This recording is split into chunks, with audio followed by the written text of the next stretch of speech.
Hello, mortals! I am the BookTube Goddess, the #1 drag queen booktuber on YouTube. We are now on episode 7 in the Wheel of Time Amazon series, and I am back to review it in terms of story. If you haven't seen the episode yet, be warned that there will be spoilers. If you don't want to spoil my day, please give this video a thumbs up. Also, if you want to see more reviews, don't forget to subscribe to my channel. Once again, I have been made aware that I may have gotten a few things wrong in my last review. Big surprise there. Apparently, in the only Wheel of Time book that I have not read, the prequel, New Spring, I'm not a real fan of prequels, so I usually don't pick them up. Anyway, I was told that it was revealed that Moiraine and Siuane Sanche were indeed lovers or pillow sisters. And I do recall the term pillow sisters in the Wheel of Time referring to lesbians. But again, I maintain that there definitely wasn't that many sex scenes in the books. If I'm wrong, let me know. Anyway, thank you so much to everyone who comments on my videos. I know I misremember things and I forget things because it's been so long since I read the darn books, but feel free to keep me on my toes and point out when I am getting things wrong. But I don't think I'm wrong in saying that the opening scene in episode 7 was awesome. The lone Isle warrior fighting a bunch of men in heavy armor while pregnant and in labor. This has to be the most badass scene in the series so far. And there's something about pregnant women warriors that strikes something primal in me. For some reason, it reminded me of the second trilogy in the Red Rising series by Pierce Brown. It's one of the best science fiction epics, in my opinion, in modern times, but there's a scene with the warrior mother in the, again, second trilogy, the Dark Age trilogy. And yes, the scene in the Wheel of Time with the pregnant warrior is a flashback, and if you haven't read the books, I could only imagine it was a little confusing. We know her name is Tigraine in the books, but that's not really that important. What is important is that by the end of the episode, it is revealed that this was Rand al'Thor's origin story and that he is the Dragon Reborn. I was actually wondering if the showrunners were going to change the storyline since they don't seem to have any hesitation in changing other aspects of the storyline.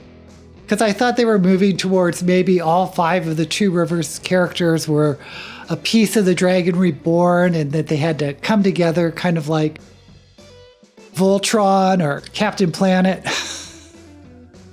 Now at this point, I don't think they're following the books at all, but let's just break down what they showed us in this episode. We start at the Waygates, and I am pleased that Loial is serving some purpose in the Waygates because he can at least read the markers and he seems to be the only one, but it didn't seem to make Loial seem that important in this episode, which is weird because this should have been his moment. But it ended up being Nynaeve, who was the one who saved everyone from the Black Wind. And was that in the books? I don't think so, but then again, I really don't trust my memory. Let me know in the comments if you know.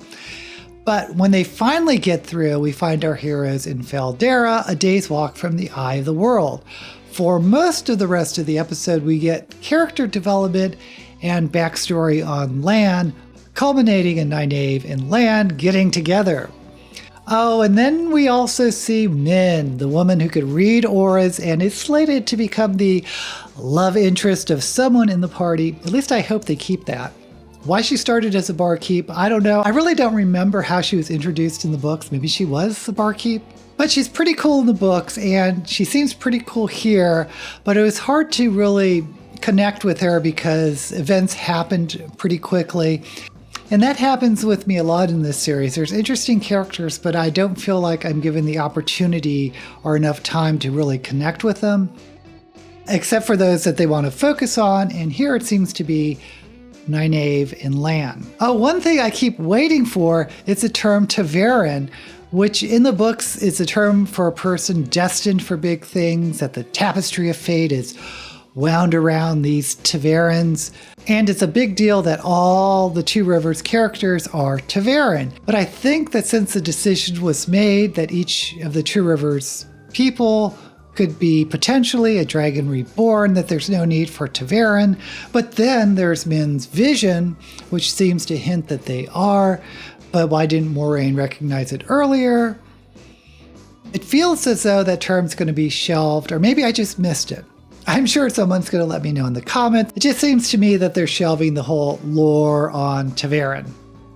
Anyway, Moiraine says they need to confront the Dark One, and one of the four of them, because Matt stayed back, but one of the four of them is probably the Dragon Reborn, and that person will fight the Dark One and the rest will die.